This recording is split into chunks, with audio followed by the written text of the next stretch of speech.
السلام علیکم ورحمۃ اللہ وبرکاتہ. الحمد للہ رب العالمین والعاقبۃ للمتقین والصلاة والسلام علی رسولہ الکریم. اعوذ باللہ من الشیطان الرجیم. بسم اللہ الرحمن الرحیم. لقد كان لكم في رسول الله اسوة حسنة.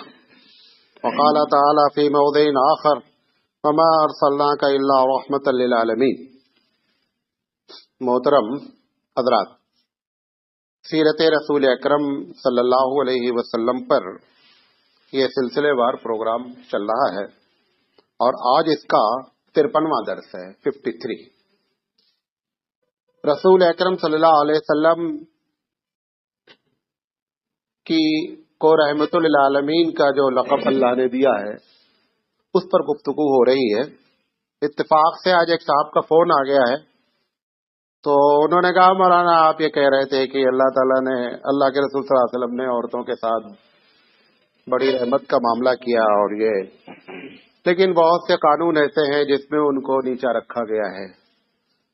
ہم نے کہا آپ ٹیلی فون پر جواب دینا مناسب نہیں ہے، کم مطلب سبھی لوگوں کے سامنے جواب دیتے تھے، تو انشاءاللہ کل زندگی رہی نا تو ہم اس پر بات کریں گے کہ وہ عورتوں کے ساتھ یورپ کو بھی بڑا اعتراض ہے، اور ہم بھی جب ڈائننگ ہال میں بیٹھ کر کے اپنی تنہائی میں بات کرتے ہیں، دو چار اپنے لوگ جو ہوتے ہیں تو ہم بھی ویسے ہی گفتگو کرتے ہیں. تو انشاءاللہ کل زندگی رہی تو اسی پروگرام کے تحت آپ کو اس بات پر ہم گفتگو کریں گے کہ عورتوں کے ساتھ جو کچھ چیزیں ہیں جو دیکھنے میں نظر آتی ہیں کہ ان کو جو ہے گریڈ ان کا کیا ہے، کم کیا گیا ہے، اس پر انشاءاللہ ہم گفتگو کریں گے. کل ساری گفتگو اسی پر ڈیپینڈ ہوگی. آج جو ہم بات آپ کے سامنے رکھنا چاہ رہے ہیں وہ اللہ کے رسول صلی اللہ علیہ وسلم رحمت للعالمین. تو میں نے پہلے بھی آپ سے کہا تھا کہ میں صرف انہی چیزوں پر رحمت کی گفتگو کر رہا ہوں کہ جس پر عام لوگوں کی توجہ قطعی نہیں گئی، یا جس پر عام لوگوں نے اس کو کیا کر رکھا تھا، چھوڑ رکھا تھا. تو اس میں نے آپ کو عورت کے بارے میں ذکر کیا تھا، غلاموں کے بارے میں ذکر کیا تھا. ایک چیز جس کے ساتھ دنیا نے ہمیشہ زیادتی کی ہے وہ جانور ہیں. جانوروں کے بارے میں رسول اکرم صلی اللہ علیہ وسلم نے بڑی سنجیدگی سے گفتگو کی. آج اس پر ہم پوری گفتگو کریں گے انشاءاللہ. دیکھیں، ہم کو جب پڑھایا جاتا ہے تو ایک وائلڈ اینیملز کہلاتے ہیں، جنگل میں رہنے والے جانور، اور ایک ڈومیسٹک اینیملز کہلاتے ہیں جو گھروں میں پالتو جانور ہوتے ہیں. جو گھروں میں پالتو جانور ہوتے ہیں ان کے سلسلے میں اگر آپ ان کو جنگل میں چھوڑ دیں گے تو ان پر ظلم ہو جائے گا. مثال کے طور پر مچھلی پالتے ہیں لوگ، شو کیس میں رکھتے ہیں مچھلیاں. اگر اس مچھلی کو لے جا کر کے آپ تالاب میں ڈال دیں تو 1 منٹ میں اس کو دوسری مچھلیاں کیا کریں گی، ختم کر دیں گے. تو جو پالتو جانور ہیں ان کو تو گھر میں رکھنا یا باندھ کر رکھنا یا اس طریقے سے مچھلی کو شو کیس میں رکھنا، اس میں کوئی قباحت نہیں ہے، کیونکہ ان کے ساتھ یہ ظلم ہے کہ آپ اس کو اگر آزاد کر دیں گے تو اس کو نقصان اٹھانا پڑے گا. کبھی کبھی ہم کیا کرتے ہیں، جنگلی جانور جو جن کو اللہ نے آزاد کر رکھا ہے ہم اس کو قید کر لیتے ہیں. یہ قید کرنا جائز نہیں. مثال کے طور پر کسی کے ہاتھ میں ہرن لگ گیا، اب اس نے ہرن کو لا کر کے کیا کر دیا، اپنے گھر میں باندھ دیا، شوق میں جس جائز میں، یہ جائز نہیں ہے، کیونکہ اس کی فطرت میں اللہ نے کیا رکھا ہے، آزادی رکھی ہے. لہذا ایسے جانور کو ہم قید نہیں کر سکتے ہیں. تو اس پر ہم گفتگو نہیں کریں گے. آپ کو یہ بتا دیا کہ وائلڈ اینیمل، ڈومیسٹک اینیمل، جنگلی جانور اور پالتو جانوروں کے بارے میں الگ الگ بات ہے، اور جو پالتو جانور ہیں ان کے بارے میں اگر آپ اس کو باندھ کر کے شوکیس میں رکھ رہے ہیں تو اس میں کوئی قباحت نہیں ہے. اچھا، اب رہا جانوروں کے بارے میں. جانوروں کی یقینی بات ہے پوری دنیا کا بڑا ہنگامہ ہے. ہنگامہ خاص کر ہندو مذہب اس پر بڑا کمنٹ کرتا ہے کہ صاحب وہ آپ کے ہاں جو ہے وہ جیو ہتیا ہے، جان لے لیتے ہیں. حالانکہ جو لوگ کہہ رہے ہیں ان کو ایک مرتبہ اپنے مذہب کے بارے میں غور کر لینا چاہیے. رام چندر جی ایک بہت بڑا کیریکٹر ہے ہندو ازم میں. آپ کو معلوم ہے کہ رام کے بارے میں ایک کتاب سنسکرت میں ہے، ایک کتاب ہندی میں ہے. سنسکرت میں جو کتاب لکھی گئی ہے اس کا نام رامائن ہے، جس کو والمیک نے لکھا ہے. اکبر کے زمانے میں اس کتاب کو تلسی داس جی نے بنارس میں بیٹھ کر کے ترجمہ کیا، جس کا نام رام چرتر مانس ہے. اس میں رام کا کیریکٹر بہت ہائی فائی شو کیا گیا ہے. یہ ایک الگ بات ہے کہ اگر کسی بھی ہندو اسکالر سے یہ بات پوچھیں کہ والمیک جی نے جو رام کے بارے میں لکھا ہے اس کا سورس کیا ہے، کہاں سے لکھا ہے، یہ کسی کو نہیں معلوم ہے. رام ایسے تھے، رام فلاں کے بیٹے تھے، رام کی بیوی کا نام یہ تھا، یہ ساری باتیں کیا ہے، تصور ہے، خیال ہے، امیجنیشن ہے. کیونکہ والمیک جی نے جو سنسکرت میں کتاب لکھی ہے رامائن، اس میں وہ خود اس بات کا اعتراف کرتے ہیں اس کے انٹروڈکشن میں کہ یہ میرا خیال ہے. لہذا سورس اسی لیے یہی وجہ ہے کہ ہندوستان کا جو سلیبس ہسٹری کا ہے، اتہاس، تاریخ میں رام کو بحیثیت ہسٹری کبھی سلیبس میں نہیں رکھا گیا. میں بھی ہسٹری کا اسٹوڈنٹ ٹل ٹو بی اے ہوں، کہیں بھی نہیں پڑھایا جاتا. حالانکہ اگر آپ قدیم اتہاس پڑھیں، اینشنٹ ہسٹری جسے کہتے ہیں، تو حضرت عیسیٰ علیہ السلام، محمد صلی اللہ علیہ وسلم تمام کا ذکر ہوتے ہوئے جو ہے وہ آ کر کے بہادر شاہ ظفر تک ختم کرتے ہیں. لیکن اس اینشنٹ ہسٹری میں بھی جو ہے وہ رام کا ذکر نہیں ہوتا ہے. میں جب پڑھتا تھا، میں اتفاق سے میں نے گریجویشن ایودھیا سے کیا ہے، تو وہ جو پروفیسر پڑھاتا تھا پنڈت تھا، میں نے اس سے یہ سوال کیا کہ ہم لوگوں نے اینشنٹ ہسٹری لی اور سال کا اب آخری ہے، سلیبس ختم ہو رہا ہے، اس میں کہیں رام چندر جی کا ذکر نہیں آیا، جبکہ بیفور عیسیٰ آپ نے 5000 سال سے شروع کیا، تو عیسیٰ علیہ السلام 5000 سال، 2000 سال، یہ تقریباً 1980 کی بات ہے، تو 6800 سال تک تقریباً ہم لوگ پڑھ ڈالے، اس میں رام کا ذکر کہیں نہیں آیا. اس نے کہا دیکھو تم نے کلاس میں سوال کیا ہے، میں اس وقت پروفیسر ہوں، پنڈت نہیں ہوں. اس نے بہت کلیئر ہے، میں کہا کہ میں اس وقت پروفیسر ہوں، اگر یہ سوال آپ کلاس کے باہر کرتے تو میں دوسرا جواب دیتا. آپ نے کلاس کے اندر کیا ہے. حقیقت یہ ہے کہ رام ایک کیریکٹر ہے تصور کا، خیالات کا، اس کے پیچھے تاریخ کچھ بھی نہیں ہے. بہرحال یہ ہمارا ٹاپک نہیں ہے. رام چندر جی نے، ان کے باپ کا نام دشرتھ ہے. دشرتھ کی جو ہے وہ 3 بیویاں تھیں. جو رام کی سوتیلی ماں تھی، اس سے دشرتھ جی نے ایک مرتبہ یہ کہا تھا کہ تم کو زندگی میں کوئی ایک چیز، خوش ہو گیا تھا کسی بات پر کہ آپ کو زندگی میں کوئی ایک چیز مانگنا ہوگا تو مانگ لینا. تو ایک دن اس نے کہا راجا دشرتھ سے کہ میں یہ چاہتی ہوں کہ میرا بیٹا جو بھرت ہے یہ ایودھیا کے گدی پر بیٹھے اور رام چندر جی کو 14 برس کے لیے جو ہے وہ چترکوٹ کے جنگل بھیج دیا جائے. یہ اتراکھنڈ میں ہوتا ہے چترکوٹ. رام چندر سے جب دشرتھ نے کہا تو رام نے ایکسپٹ کر لیا. وہاں چلے گئے رام. سیتا بھی ان کے ساتھ تھی. اور یہ بھی مزے کی بات بتا دیں، سیتا کے ماں باپ کا اتا پتہ نہیں، یہ ان کی خود کتابوں میں لکھا ہے. تو ہم اپنی، اور ان کا کہنا یہ ہے کہ وہ راجا جنک ایک تھا، وہ ہل چلا رہا تھا، تو ہل جو ہے وہ زمین میں پھنسا، تو اس میں گھڑا تھا، گھڑے کو جب کھولا تو اس کے اندر سیتا تھی. زیادہ سیتا کے ماں باپ کا بھی پتہ نہیں ہے. بہرحال سیتا کا کیریکٹر بھی بہت ہی جو ہے معصوم اور عصمت والا پیش کیا جاتا ہے. ہم اس پر کمنٹ نہیں کرنا چاہ رہے ہیں. ہم اصل بات جو کہنا چاہ رہے ہیں، جو انہوں نے ہمارے اوپر اعتراض کیا ہے، جیو ہتیا والی بات کہ آپ لوگ دبا کر دیتے ہیں، کھا لیتے ہیں. سیتا جنگل میں تھی، رام چندر جی شکار کرنے گئے. شکار گاجر مولی کا تو ہوتا نہیں ہے، گاجر مولی تو شکار نہیں کی جاتی. شکار کیا ہی جاتا ہے کیا؟ جانور. انہوں نے ایک دائرہ کھینچ دیا تھا سیتا کے لیے کہ اس دائرے سے باہر نہیں نکلنا. جب آ کر کے راون نے اس کو کڈنیپ کر لیا. وہ لمبی چوڑی کہانی ہے. اب سوال یہ ہے کہ رام چندر جی، جن کو تم اپنا، کبھی کبھی اس کو بھگوان بھی کہتے ہیں، کبھی کبھی بھگوان کا دودھ کہتے ہیں، کبھی کبھی بھگوان کا اوتار کہتے ہیں، تینوں ڈفرینٹ عقائد ان کے اندر موجود ہیں. سوال یہ ہے کہ اتنا بڑا کیریکٹر والا آدمی جو ہے وہ کیا ہے، جانور کا شکار کرنے گیا ہے، اور تم ہمارے مذہب پر اعتراض کرتے ہو کہ جو ہے وہ جیو ہتیا کرنا جائز نہیں ہے. گاجر مولی کا شکار نہیں ہوتا ہے. اور آج بھی جو پرانی تصویریں رام چندر کی شو کی جاتی ہیں، اب تو نئی تصویریں نہیں آ رہی ہیں، جو پرانی تصویریں ہیں اس میں ہمیشہ دھنش لگائے ہوئے